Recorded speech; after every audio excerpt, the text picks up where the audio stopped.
warahmatullahi wabarakatuh. Alhamdulillahi rabbil alamin. Wassalatu wassalamu ala asyrafil anbiya'i wal mursalin wa ala alihi wa sahbihi ajma'in. Subhanaka la ilma lana illa ma 'allamtana innaka antal alimul hakim. Wala hawla wala quwwata illa billahil aliyyil azim. Amma ba'd. Yang dikasihi pengurusi majlis, yang berusaha pengurusi atau nazir masjid, barisan jawatan kuasanya, ashabul fadilah, tutu imam, tutu guru, para alim ulama, orang-orang besar kawasan ini, hadirin hadirat, muslimin muslimat yang dirahmati Allah. Pertamanya, marilah sama-sama kita rafakkan setinggi kesyukuran kepada Allah kerana dengan izinnya kita dapat berhimpun pada malam ini. Kita berada dalam keadaan situasi yang baik, mampu menunaikan salat fardu maghrib secara berjemaah, dapat menuju ke rumah Allah, dapat beriktikaf dalamnya. Allah kurniakan kepada kita kesihatan dan banyak lagi lah nikmat yang Allah sebut, wa in ta'uddu nikmatallahi la tuhsuha. Kalau kamu nak hitung nikmat Allah, nescaya kamu tak akan terhitung banyaknya nikmat Allah. Ini kelebihan yang Allah kurnia pada kita. Tajuk pada malam ni, peranan kita, peranan ummah dalam membangun Islam di tanah air kita, di tempat kita ini. Tuan-tuan dan puan-puan yang dirahmati Allah, seorang menyebut, antum fi sarratin min sugharil Islam fala yutayanna min kibaliki. Kamu berada dalam pos daripada posisi Islam, maka jangan sekali-kali musuh datang daripada pihak kamu. Artinya, bila mana kita diamanahkan, sekurang-kurangnya kita sebagai orang Islam, kita sebagai mukmin, kita sebagai orang yang cuba untuk taat dan patuh pada perintah Allah, maka kita jaga agama kita sebagaimana kita jaga diri kita, keluarga kita, anak pinak kita, rumah tangga kita, semua sekali. Ini penting. Tuan-tuan dan puan-puan yang dirahmati Allah, sebenarnya bila mana kita berada dalam sebuah kehidupan, bila kita berada dalam sebuah kehidupan, maka kehidupan kita ni kita tak boleh kata baik, kita tak boleh kata tak baik, melainkan jika sekiranya kita ada di sana kayu ukur dan neracanya, maka di situ kita nampaklah kita baik atau kita tak baik. Contohnya, kita duduk di rumah dengan gaya kita tak pernah pukul bini kita, tak pernah sepak anak kita, okey lah. Kita sekadar makan, kita punya gaji 3,000 sebulan, 1,000 kita bagi ke bini kita, kau ambil lah, pandai-pandai lah, kau buat apa saja. Setakat tu komitmen kita bahagi dah 1,000, 1,000 lagi kita mahu belanja ataupun simpan, maka kita rasa kita baik sangat lah.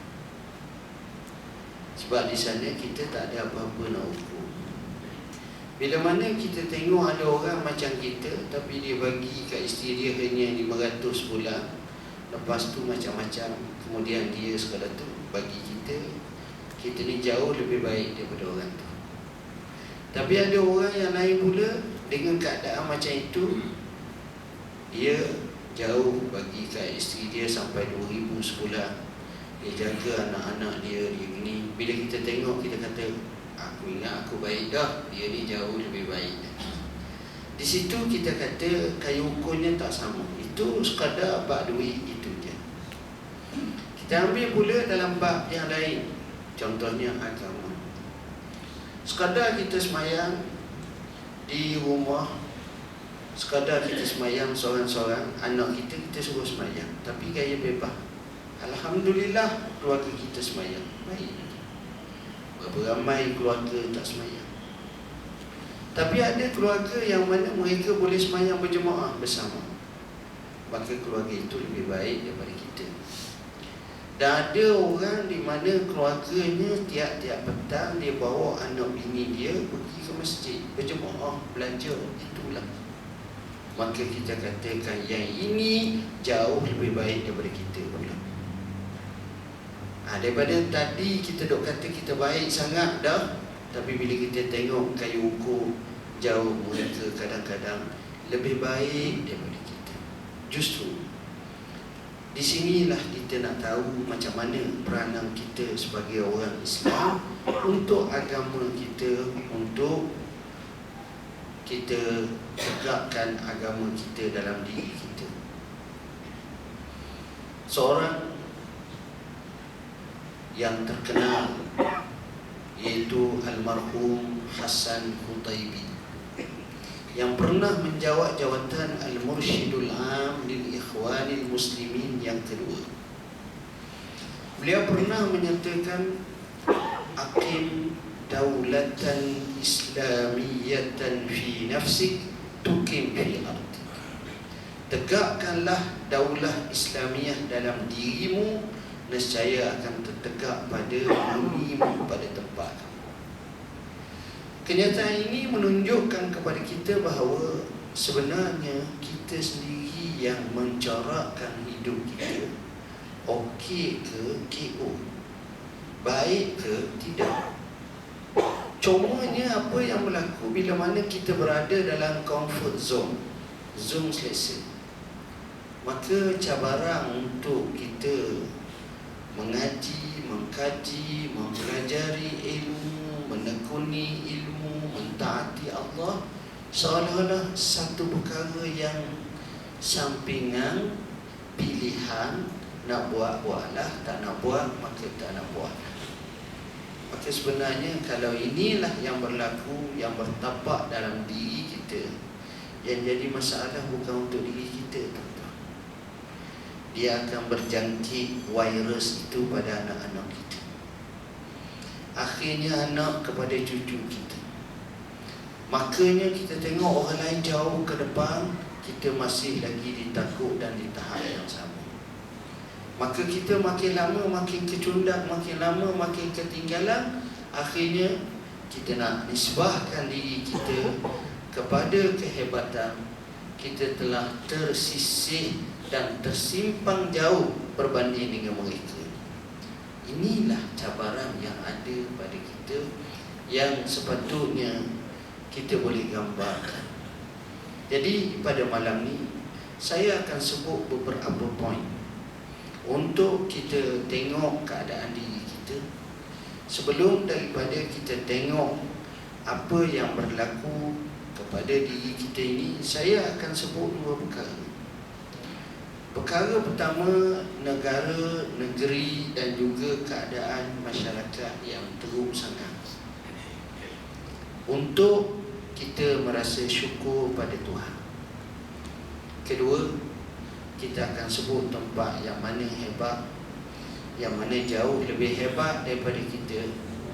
Pada masa itu barulah kita rasa kerdilnya kita berbanding dengan keadaan macam itu, yang memerlukan sejumlah strategi untuk kita ubah dan kita pacu menuju ke arah kemajuan, kehebatan. Akhirnya kita berjalan jauh ke depan. Ini yang kita nak. Baik, saya ambil contoh sebuah negara yang terkenal dengan banyaknya orang alim. Antaranya adalah bumi Syam, Syria. Tuan-tuan, bumi Syria ni hebat. Ada satu tempat tu namanya Halab. Dalam bahasa kita dipanggil Aleppo, bersempadan dengan Turki. Bahkan dia merupakan nadi ekonomi negara Syam, Syria, kerana di situ kekuatan ekonomi terserlah berbanding dengan kota Damsyik Syria. Tuan-tuan, negerinya Allah kurniakan banyak kelebihan. Antara kelebihannya, air sungainya cukup baik. Sungai Barada, Sungai Fura. Kadang-kadang kita tengok air sungai tu rasa minum lalu. Sekarang ni kalau kita nak minum air sungai Gombok lalu dah tuan. Orang pos 10 riyal, kau minum nak ambil cawan, ambil dah tu minum. Allah kata, minta maaf, aku bagi kat kau 20 riyal, kau pula minum lagi. Maknanya kita tak jaga, tapi mereka jaga. Tak cukup dengan itu, kalau kita tengok tanah-tanahnya subur. Kalau buah anggur tu tuan-tuan besar-besar ni, besar-besar ibu jari kaki. Kaki hak kena kau tu, besar lagi. Buah. Mula-mula saya sampai dulu tahun 90-an awal. Kawan-kawan ni jamu saya buah anggur. Saya kata, baik je, aku duduk Malaysia, baik je nak jamu. Rupa-rupanya sekilo anggur masa tu lebih kurang dalam 20 sen. Besar. Murah. Hak skor-skor. Ada setempat tu saya pergi, dia punya restoran dia tu, dia buat pagi, mana pagi, macam tola, ada pokok tola ni pokok anggur, dan buah anggur tu ada. Kita boleh pergi buat makan tanpa pegang. Lengan kita macam kena gari, makan kita buah anggur. Mana rendangnya, banyaknya, subuhnya, Masya Allah. Buah delima tuan-tuan. Kalau tuan-tuan pernah pergi ke Jalan Tukul Ramang tu, tuan tengok besar ni, harga dia mungkin 10 riyal ke 20 riyal ke sekilo. Di sana tuan-tuan besar pada kita. Sutir-sutir tu kat sekilo dah. Besar sebiji dia tu. Masya Allah itu. Harganya murah. Buah tembikai. Tembikai sana dipanggil jabas. Kalau bahasa persuratan dipanggil bitir. So, ya Allah. Jaya buah-buahan. Masya Allah. Harganya murah. Harganya murah. Seronok hidup masa tu. Rakyatnya taklah tertekan, walaupun kita nampak banyak ketakutan pada riak muka, kerana sistem kuku besi. Tetapi apa yang berlaku sekarang, habis negara, hancur. Tuan-tuan tengok orang duduk dalam negara tu dengan keluar, mungkin ramai hak keluar lagi pada duduk dalam negara tu. Hak keluar begitu ramainya, terpaksa melarikan diri berkelana. Kadang-kadang saya pergi sembahyang di masjid di KL, kadang-kadang mari orang ni, mari pegang tangan nak cakap, menangis tepi. Dia tak tolong ni, kita nak tolong macam mana? Kita bukan pengarah immigration. Bahagian iqamah, bahagian jawazat, bahagian apa, susah kesian. Saya negeri yang subur, negeri yang macam susah, yang minta cerita-cerita maksah seperti itu. Maksah ni makna luka-luka, kesedihan yang amat sangat letih kita dengar. Sehingga ada satu kawasan yang dipanggil sebagai siasat tajwi', siasah melapatkan kawasan. Kalau di satu tempat namanya Madaya, ada orang tak makan 3 bulan. Kita 3 jam tak makan pengusi. Menimik pengusi. Lepas ni ada makanan. Ada, tengok tu. Jadi kita tak bicara banyak.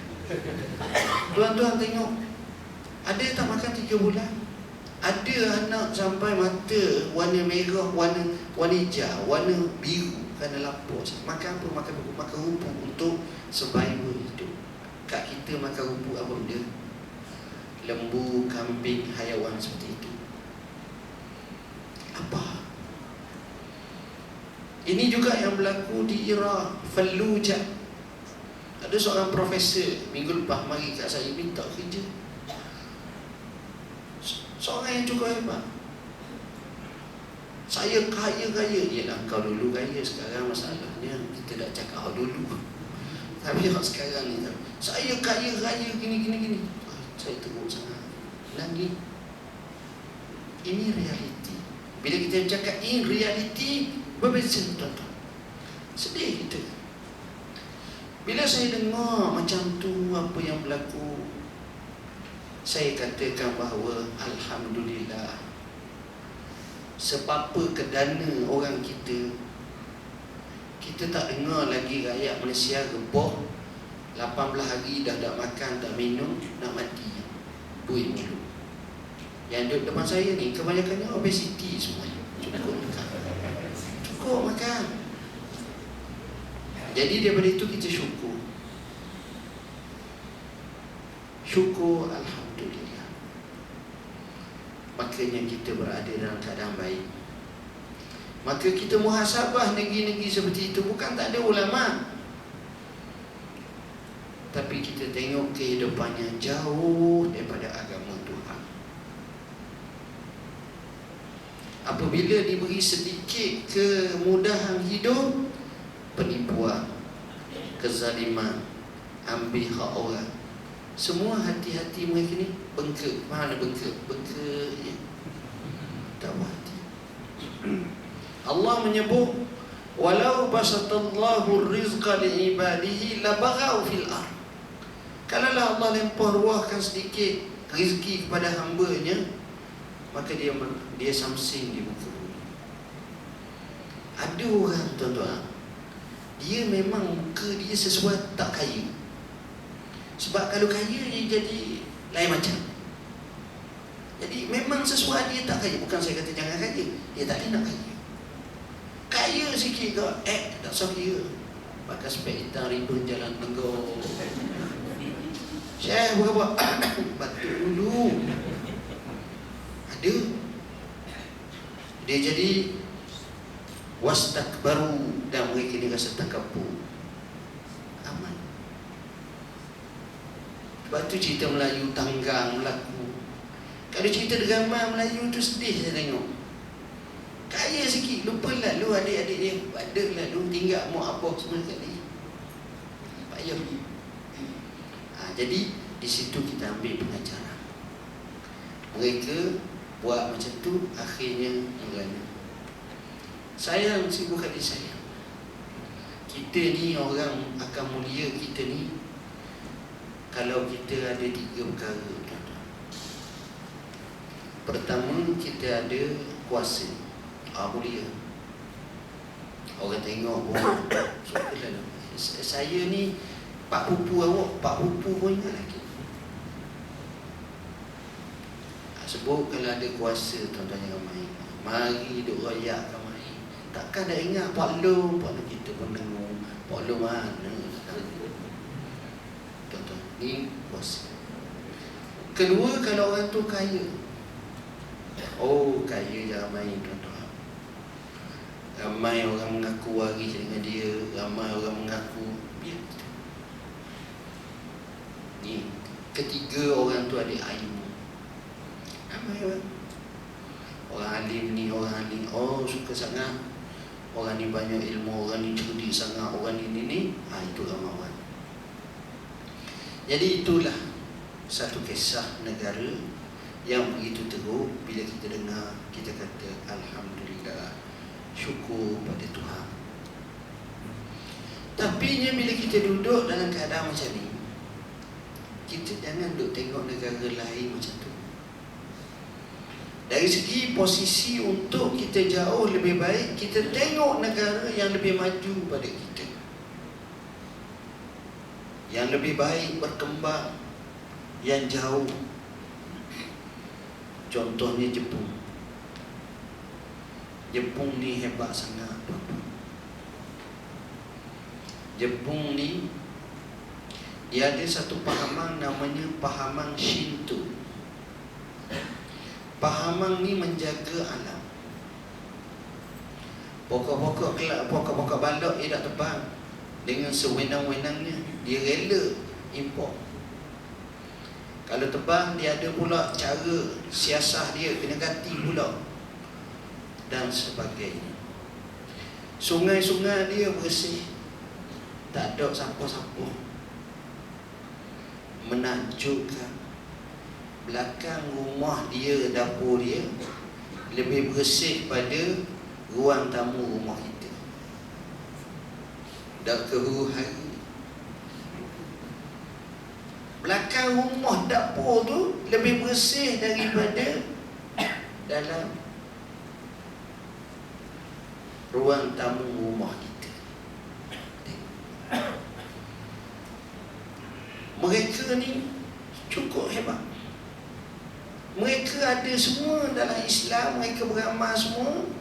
Amanahnya, tepat masanya, kerja sungguhnya, cukup lekat. Elemen-elemen yang Islam anjur ada, kecuali orang Islam je tak ada. Maksud saya bukan secara umum, banyaknya bukan Islam. Itu je. Ada orang Malaysia seorang pergi ke surau Jepun, tinggal satu jubah dia dalam almari macam ini, adalah almari. Setahun kemudian dia pergi, dia buka situ, ada lagi. Cuba tuan-tuan tinggal jam mahal di tandas ataupun gelang, Pak Hidu gelang harga tu, tinggal tandas. Pak Mini tak ada, masuk tak ada. Pak cari-cari takut gelang dalam tandas, tak ada. Kenapa? Itu bukan sikap. Jadi di sinilah bila kita nak bangun Islam, hatta kita nak bangun negara, kita nak bangun apa pun, nombor satu sikap. Sikap ni dia pelik. Sikap ni pelik. Dia bukan boleh buat-buat. Dia mesti disebatikan dan dia mesti macam tu. Allah berfirman, innallaha la yughayyiru ma biqaumin hatta yughayyiru ma bi anfusihim. Sesungguhnya Allah tidak mengubah nasib satu kaum sehingga mereka ubah nasib mereka sendiri. Bukan Allah tak boleh nak ubah, tapi asbabnya daripada dia sendiri. Selepas memenuhi prasyarat asbab itu, musabbib hakiki yang mengubah barulah Allah. Tapi mula-mula kita, Maulana Al-Syekh Allamah Mufakkir Islami Muhammad Al-Ghazali rahimahullah, dia ni orang Mesir, alim besar. Orang tanya dia tentang Islam, tentang budaya kerja orang Islam, lebih kurang macam itulah soalan. Dia orang alim, meninggal dunia sekitar tahun 1997 atau 98. Dia beri dua ibarat, dua contoh. Contoh pertama, dia kata, kita tengok rakyat kita di Mesir. Kita ada pelabuhan Port Said. Kalau kita ke pelabuhan Kelang lah, pelabuhan Port Said, kapal besar yang bawa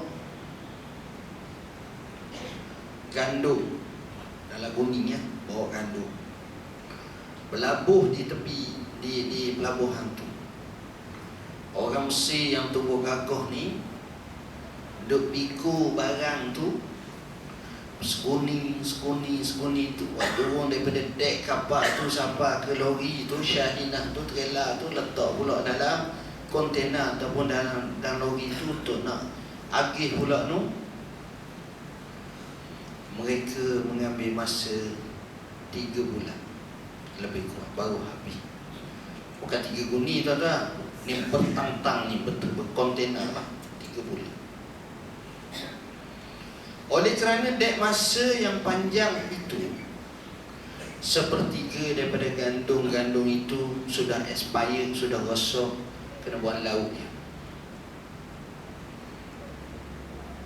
Jadi boleh hanya pakai 2/3. Ditempuhkan 3 bulan. Kapal yang nisbahnya sama, bahkan lebih besar daripada itu, telah berlabuh di salah satu pelabuhan di Jepun. Tuan-tuan tahu, orang Jepun dengan orang Mesir ni, orang Jepun rendah macam orang Malaysia kot, lebih kurang. Orang Mesir ni besar, kakoh. Tapi tuan-tuan tahu, orang Jepun ambil masa nak punggah barang itu dalam masa 3 hari. Dan boleh diorder, boleh sampaikan. Orang panggil disperse kepada tempat-tempat tu sampai. Boleh makan, buat roti canai, boleh uli dah. Menakjubkan lagi, kapal tu boleh basuh pula. Kenapa jadi macam ni?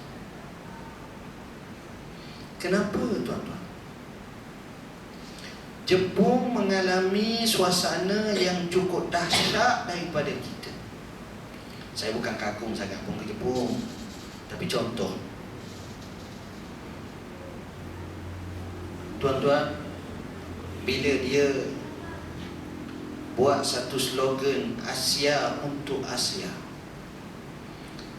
mungkin orang tua, ayah kita, atuk kita pernah sempat dengan zaman Jepun. Dia masuk sekitar 1943, 44 sampai 45. Dia masuk tanah Melayu bawa basikal. Dia pergi sampai ke Singapura. Dia takluk, dia ambil orang-orang kita, bawa tolong bina rel kereta api daripada ujung sampai Bangkok. Cerita yang cukup dahsyat, seksaan dan sebagainya. Maka berlakulah pemberontakan orang Melayu menentang Jepun. Tuan-tuan, dalam keadaan macam itu, dia kena bom dengan 2 bom atom. Satu tempat namanya Hiroshima dan satu lagi namanya Nagasaki. Antaranya tempat pertama dijatuhkan bom 6 September 1945. Selang 3 hari selepas itu, 9 September dijatuhkan bom. Mungkin tuan-tuan boleh rojok dalam YouTube ke dalam apa tengok. Kali pertama dijatuhkan bom tu, ranak mati 300,000 orang. Kalau kita tengok arkib negara dia, gambar lama tu macam jadi padang jarak, padang terkukuh, habis. Kemudian selepas 3 hari, kena lagi satu bom yang mati 70,000 orang. Maka ketika itu mereka tak ada pilihan kecuali mengangkat bendera menyerah kalah, mengucapkan negeri-negeri yang mereka kuasai dengan sayonara, dan mereka pulang. 1945 mereka direbahkan dan mereka dipermalukan, sehingga banyak mereka terikat dengan perjanjian-perjanjian dan mereka dilemahkannya. Tapi mengambil masa kurang 40 tahun, mereka menjadi gergasi ekonomi dunia. Salah satu, mereka telah membina satu revolusi perindustrian yang luar biasa. Kalau tuan-tuan tengok kereta Toyota tu, itu adalah kereta yang mana mengeluarkan produk yang terbanyak di dunia. Siapa dia pernah pergi Mekah? Tuan-tuan tengok orang Arab Saudi lah, Toyota ni pilihan pertama. Honda tu jarang-jarang. 30 Toyota, 1 baru Honda. Itu pilihan. Kita tengok 5 kereta utama dunia daripada Jepun. Toyota baik, Honda baik, Mitsubishi apa benda saya pun tak tahulah, bukan kerja saya lah nak cek tu. Toyota ni tuan-tuan, dia nak pekerja dia mengemukakan idea macam mana nak bangun Toyota. Dia membina R&D sehingga dalam 1 tahun dia dapat tak kurang daripada 600,000 cadangan. Yang mungkin bersama macam ni, capur, cek tu. Sebab itu kita tengok produk dia sentiasa advance dan ke depan. Tengok, dia membina balik negara dia. Kereta api dia boleh menandingi kereta api daripada Jerman, daripada Perancis, termasuk dalam kereta api laju, macam China, macam negara-negara kami semua. Tuan-tuan tengok dia komentari macam mana bila kereta api berhenti di satu tempat tak lebih daripada 1 minit dan sebagainya. Tuan-tuan tengok di satu tempat dia komentari macam mana kereta api berhenti, yang mana pekerjanya pergi bersih serentak dalam masa tak kurang 3 minit, bersih semua sekali. Kerana efisien, kerana semangat bekerjasama, kerana masing-masing mengambil tanggungjawab, masing-masing berusaha. Akhirnya mereka cipta dan mereka boleh melakukan luar biasa. Tuan-tuan tengok pula bahagian sukan. Orang tua kita pun ramai lagi ada. Zaman almarhum Mukhtar Dahari, Jepun tu, Padanja dia orang Malaysia, dia main sukan bola. Orang Malaysia mengalahkan Jepun 2-1, 3-1, selamba je. Itu bahasa tu, selamba je. Ranking bola sepak Malaysia tu boleh masuk dalam Piala Dunia, Piala Olimpik, hampir masuk. Hebat. Orang Malaysia lawan Arsenal boleh menang lawan Arsenal. Hebat orang Malaysia. Tapi hanya mengambil masa kurang 20 tahun dia bina Liga J. J tu mana tu bunga. Saya ni cakap ni macam saya kaki tengok bola, saya dah ada pun. Tapi cuba tu, tengok pemain dia. Setiap kali Piala Dunia dia pasti masuk Piala Dunia. Kita tu kan tengok je, ulah sedap, mengulah ni tengok main boleh. Ini masalah kita, tuan-tuan. Kita bimbang, kita pula ada ajar orang main takraw, kita kalah dah ngesiang. Ajar silat, dah tunggu silat Isak Okor Daung, lawan pula orang putih dengan negro pula. Dia rembah atas belakang tu, patuh tunggu silat kepala tu belakang. Ya, main kuat dia. Tengok orang Jepun dia ajar apa nama, orang panggil hak gusti dia semua, dia menang juga. Dia ajar ilmu hak main samurai, dia tetap menang juga. Orang putih belajar dengan dia. Tengok, bila kita tengok macam itu, kita faham lah. Dia masuk waktu dah ni, dah lagi nak tu ni. Azan dulu kan?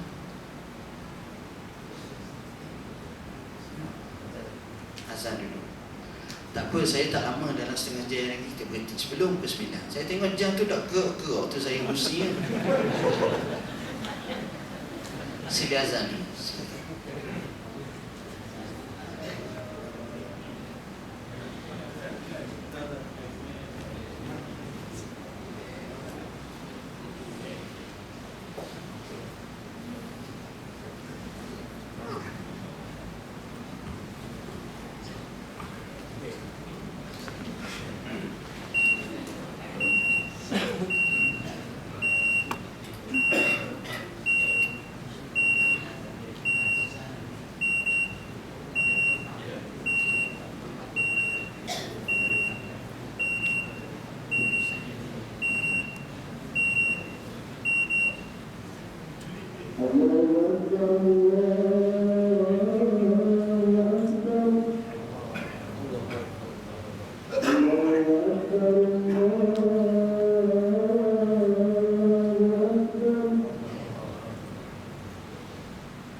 Tuan-tuan dan puan-puan yang dirahmati Allah sekalian, itulah gambaran perbandingan yang saya nak sampaikan. Jadinya apa yang patut kita buat? Antara perkara yang patut kita buat, kita kena kenal diri kita dulu, potensi diri kita dulu. Kadang-kadang kita terlupa kemampuan kita, kadar kita, semuanya akan jadi terbantu. Saya ambil contoh paling mudah sekali. Saya baca ni, satu kenyataan dibuat. Dia kata apa? 5 sebab anak muda sekarang ramai yang muflis. 5 sebab. Anak muda tu bukan maknanya umur 8 tahun ataupun 18, umur 25, 35, 40 ke bawah. Kenapa? Pertama, beli kereta baru. Beli kereta baru bukan salah, tapi tengoklah macam mana pendapatan. Akhirnya berhutang. Beli kereta baru pula di luar kemampuan. Orang lain beli Myvi, dia beli CRV. Jadi itu triple bayaran. Kalau Myvi mungkin 500, CRV 1,500. Kalau down payment kosong lagi lah berat. Tengok, kita selalu bila beli barang, kalau kereta kita suka nak beli hak down payment tak ada, ataupun hak tu. Kalau kira benar, tu lagi banyak kita kena bayar. Sebab tu cara orang beli sihat ni, dia beli ikut mampu dan dia elak hutang. Tu satu. Kedua, suka belanja guna kad kredit. Suka kad kredit. Sebab ini luar kawalan.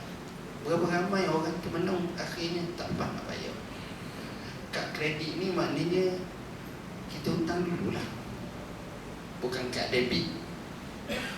Jadi akhirnya tak dapat bayar. Ketiga, gaya hidup mewah. Orang senang, kita nak senang. Orang makan sedap, kita nak makan sedap. Sedangkan kawan tu hebat, kita tak hebat. Saudi tu tak mari ke Malaysia, dia set banyak mana tuan-tuan. Rombongan dia mari tak kurang 600 orang. Kalau kita kau sekapar mari ziarah, rombongan kita 3 orang je. Kita timbalan kita seorang lagi, cukup. Dia tak, dia orang lain tuan-tuan. Setengah kaya lain, kaya punya pasar. Tapi kita dah berapa nak kaya, nak ikut cara orang kaya, letih kita. Letih tengok. Begitu juga buat pinjaman pendidikan tapi tak pasti kerjaya. Kadang-kadang tak tahu kali orang belajar pinjam nanti beda tu. Kemudian musibah juga berhutang untuk majlis kahwin. Majlis kahwin 2 cara je, bayar mas kahwin, buat kenduri walaupun seekor kambing, cukup lah. Kita dah 3 ekor seladak, payung lalu seekor kambing. Mana kita buat apa yang kita mampu. Tapi berapa ramai yang buat loan peribadi, anak beranak dah, lepas tu bercerai balik dah, tak lepas dia bayar. Sahabat-sahabat saya daripada IKPK mari di bawah Bank Negara yang menguruskan hutang cerita kat saya letih. Saya dengar pun letih. Ya jom, saya kata boleh tak saya nak pergi nak tengok masalah? Boleh ke? Bila-bila masa tengok. Jadi bila kita hidup macam tu tertekan. Sekarang ni tekanan cukup banyak. Jadi macam mana kita nak sihat? Macam mana kita nak bantu orang? Kita sendiri orang kena bantu. Letih kita. Jadi ini menguruskan. Sebab itu bila kita kata nak kahwin ni tuan-tuan, jarang kita dengar orang kahwin ni dia bincang masalah khusus perkahwinan dari sudut parenting, dari sudut pengurusan kewangan sebaiknya. Kita dah, ni saya mampu ni, saya boleh ni, saya bolehnya. Itu kita kata boleh. Tapi backup apa yang akan berlaku kita tak tahu. Dengan sakit perutnya, dengan lemah jantungnya, dengan kereta tayar bocornya, dengan apa nama ni, anak pula perlu duit yuran ni pula, kita tak tahu. Jadi mana backup-backupnya, mana yang. Jadi itu sendiri pun menyebabkan kita letih tuan-tuan. Kita tengok kadang-kadang orang tu kaya, kenapa dia kaya? Kita tengok orang tu hebat, kenapa dia hebat? Kita tengok orang tu cerdik, kenapa dia cerdik? Kita tengok semuanya itu mesti ada asbab-asbab yang cukup hebat. Ingat, manusia yang hebat dan luar biasa itu adalah manusia biasa. Tetapi menjadi luar biasa kerana dia buat kerja-kerja luar biasa. Contoh paling mudah, anak kita, mak, hang nak periksa SPM, ya bah. Target berapa? 10A bah. Bagus mak. Pelang perancangan macam mana? Tak apa bah, biar dulu. Gaya mak, balik sekolah tengok TV, sampai malam WhatsApp. Suruh baca buku, dia baca Facebook. Buku juga kata bah. Dekat nak periksa, pergi kat Nazir Tok Iman suruh doa. Yakin pula? Yakin bah, pula 1A muncul. Takut 10 I, bukan A, I tu jadi I. Susah. Sebab dia kerja macam tu. Kita tengok hak yang dapat 10A1, tak cukup belajar di sekolah, belajar di rumah. Tak cukup belajar di rumah, belajar tuition, belajar mana. Setakat ni saya nak ambil otai hak tua-tua sikit, 50 tahun, 40 tahun, 60 tahun. Tuan-tuan akan dengar tak, setiap kali keluar keputusan peperiksaan SPM, utusan Melayu ke, utusan Malaysia ke, berita harian ke apa, di temu ramah, dek, adik dapat cemerlang. Apa tips kejayaan adik sehingga adik dapat luar biasa? Satu, saya tak baca langsung, saya relax. Wallahi tak ada seorang pun macam tu. Dah 40 tahun dah kita hidup, hak cemerlang dak buat kerja macam tu.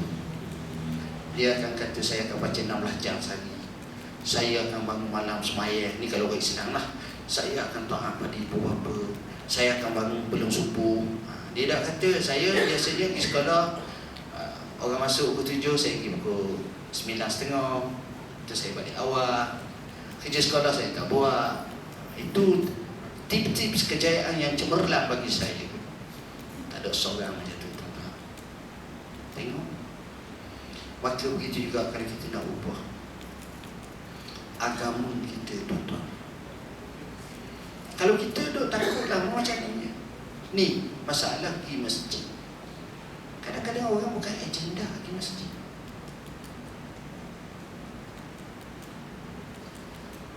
Saya ialah cerita ni cerita baik. Cerita macam mana seorang yang selalu pergi masjid, dia tengok. Kadang-kadang dia berhati, kita ni nak kenal tempat kawasan kita baik, jemaah masjid ni ramai ada orang. Tu je ukuran. Kalau tempat tu ramai, baik.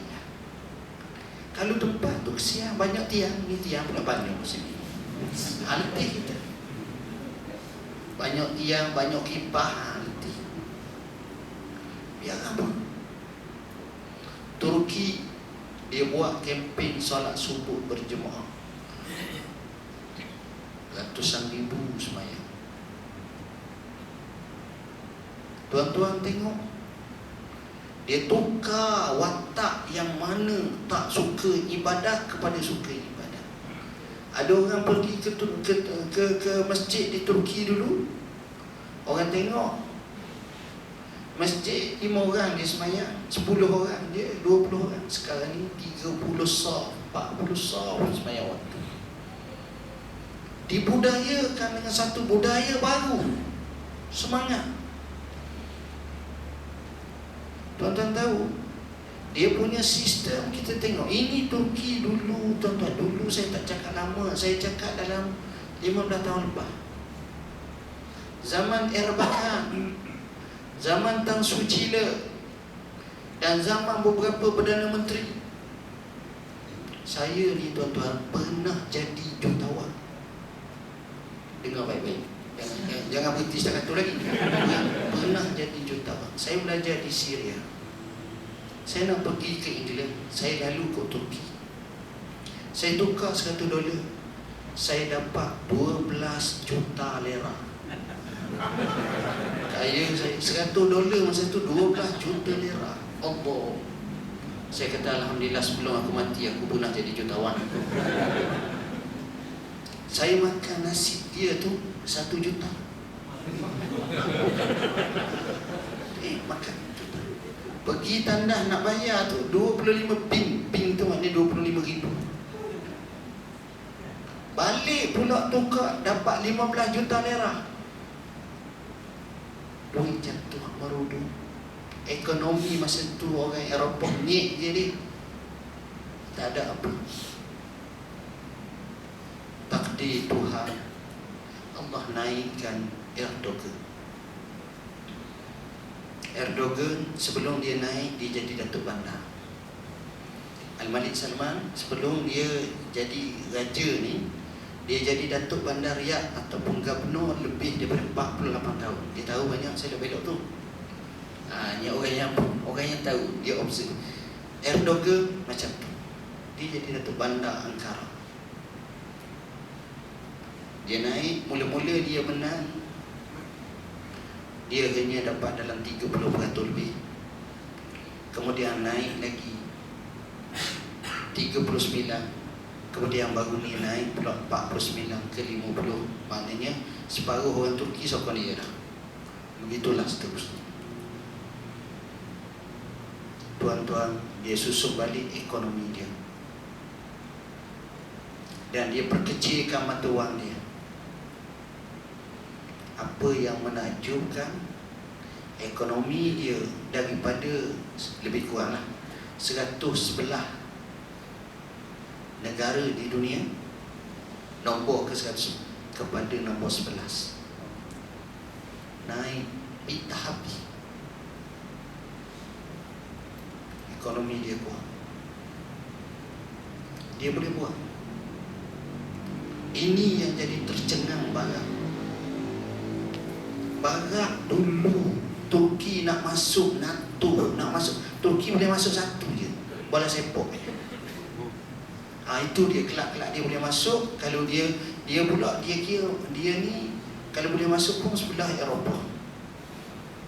Dia tak masuk belah Asia, sebab Turki ni ada dua benua Asia, benua Eropah. Tapi nak masuk blok Eropah tak terima. Tapi apa yang berlaku sekarang, hospital dia antara hospital terbaik di Eropah. Pakar-pakar dia memang luar biasa. Siapa dia pernah tengok Oprah Winfrey? Biasanya dia akan panggil tokoh-tokoh luar biasa untuk talk show rancangan dia. Salah seorang yang pernah dipanggil iaitu Dr. Oz. Kita Mr. Oz, dia Dr. Oz. Dr. Oz ni asalnya orang Turki. Akhirnya dia menjadi doktor yang begitu terkenal di Amerika. Bukan pakar saja, memang otai lah. Boleh jawab masalah tu dengan cara demonstrasi, bentuknya bergiam-giam, cukup hebat. Tengok Turki tuan-tuan, dia naik sebab dia bina. Turki tuan-tuan, antara perubahan dia bersih.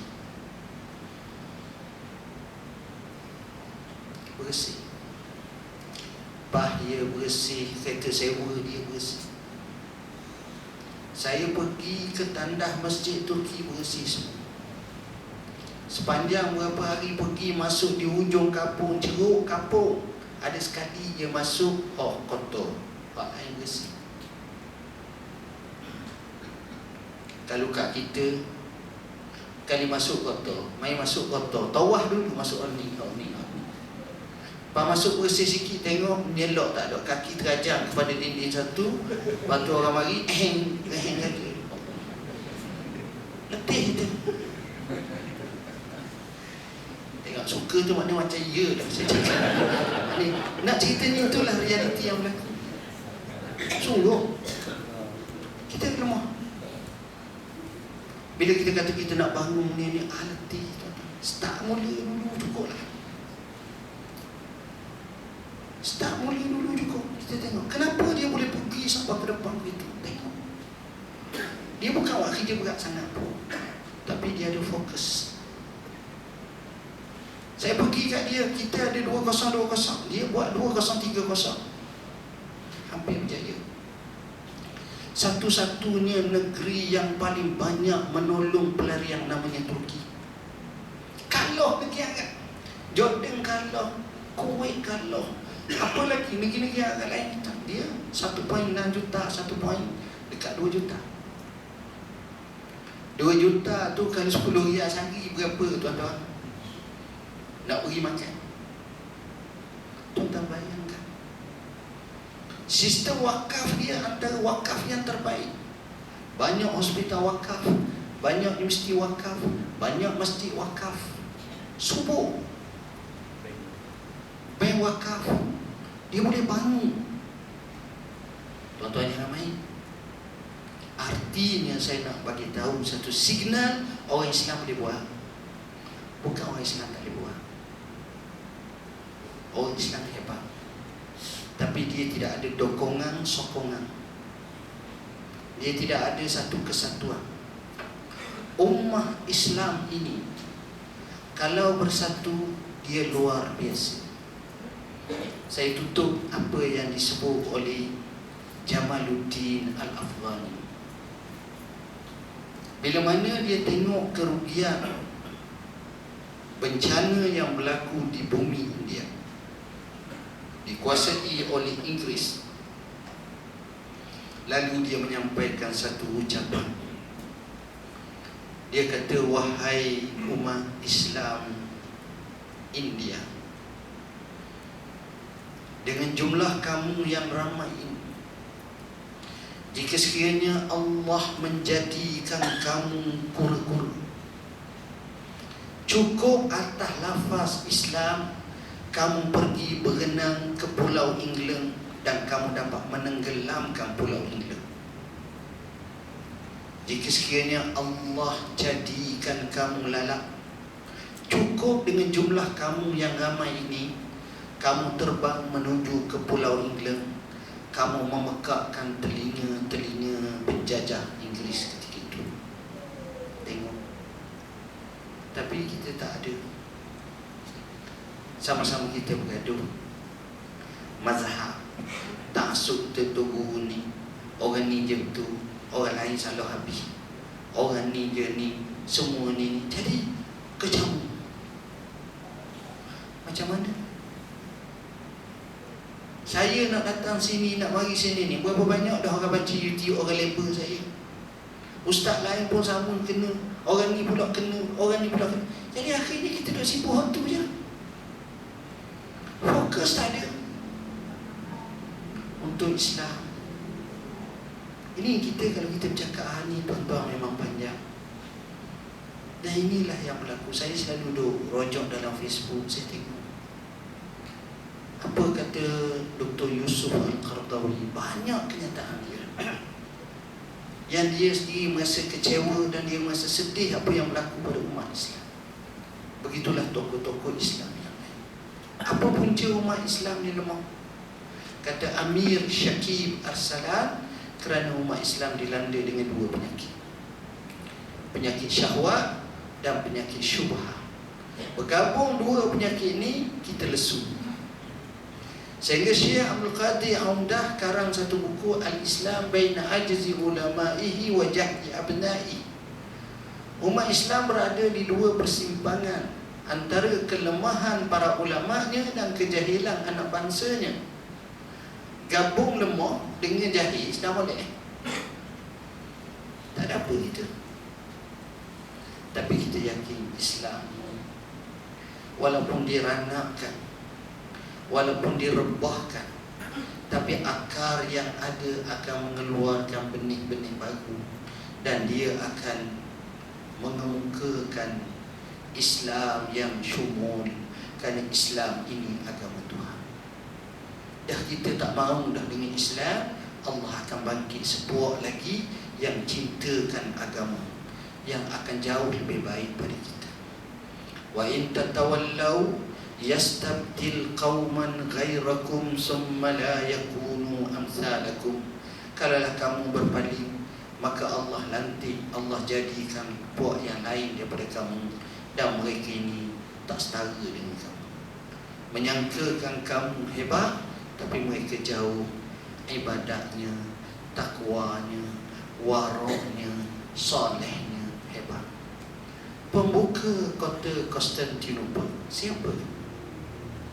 Bukan umur 80 tahun, dan bukan umur 40 tahun, bukan umur 50 tahun, umur 21 tahun. Sultan Muhammad Al-Fatih lebih kurang. Orang muda, tapi jiwanya besar, semangatnya besar. Dia telah menepati sabdaan Nabi sallallahu alaihi wasallam, la tuftahunna al-Qustantiniyatu wa la ni'mal amiru amiruha wa la ni'mal jaish zalikal jaish. Kota Konstantinopel pasti akan dibuka. Sebaik-baik pemimpin-pemimpin yang mengepalinya, sebaik-baik tentera yang menyertai pembuka. Selepas lebih 9 kali percubaan, akhirnya Allah beri kejayaan. Selepas Nabi sabda hampir 800 tahun, barulah orang ni dapat buka. Sejak daripada Abu Ayyub Al-Ansari, sahabat Nabi yang Nabi singgah rumah dia tu, pergi dah situ nak buka, tak apa-apa. Tengok, Allah bagi. Jadi perkara-perkara macam inilah kita boleh insafi. Saya tak naklah cakap panjang, saya rasa ni lah paling panjang. Biasanya sebelum pukul 9 saya berhenti, ni pukul 9 lah. Jadi sekadar itulah. Kalau tuan-tuan nak jelaskan, tuan-tuan boleh rojok dalam buku kami, Fiqh Musafir, Fiqh Jenazah, masalah solat sebagai pelengkap. Ni penting-penting, bab solat ni penting sangat tuan-tuan. Solat sebagai solat mudah tu, nak tanya soalan-soalan, kita ada Q&A bab solat taharah. Dan buku saya, buku berkenaan dengan Al-Kafi, buku hadis 40 yang kami syarahkan, ambil masa 40 tahun, 20 tahun nak siap. Sebabnya tulis hari, rehat 11 tahun. Akhirnya selesai juga tahun lepas, Alhamdulillah. Dan buku Syarah Hikam, saya ambil masa hampir 16 tahun baru siap 3 jilid. Alhamdulillah boleh siap. Dan kalau tuan-tuan nak tanya apa-apa, tuan-tuan boleh layari laman web kami, www.muftiwilayahhusduang.gov.my, di mana laman web ni kita sentiasa update setiap hari. Dan Alhamdulillah 2,5 tahun dulu pengunjungnya 25,000, sekarang ni sudah mencecah 3.4 juta. Jadi itulah betapa cepatnya, pantasnya. Jadi cubalah ambil banyak soalan-soalan yang kita kemukakan, kita jawab untuk khalayak dan masyarakat umat semua. Sekadar itu aku qauli hadza wa astaghfirullahalazim li wa lakum. Bismillahirrahmanirrahim. Allahumma faqihna fid din wa tawil. Allahumma ja'alna minal ladzina yastami'una al-qawla wa yattabi'una ahsana. Allahumma rabbana atina fid dunya hasanah wa fil akhirati hasanah wa qina adzabannar. Wa sallallahu ala sayyidina Muhammadin wa ala alihi wa sahbihi wasallam. Walhamdulillahirabbil alamin. Wassalam.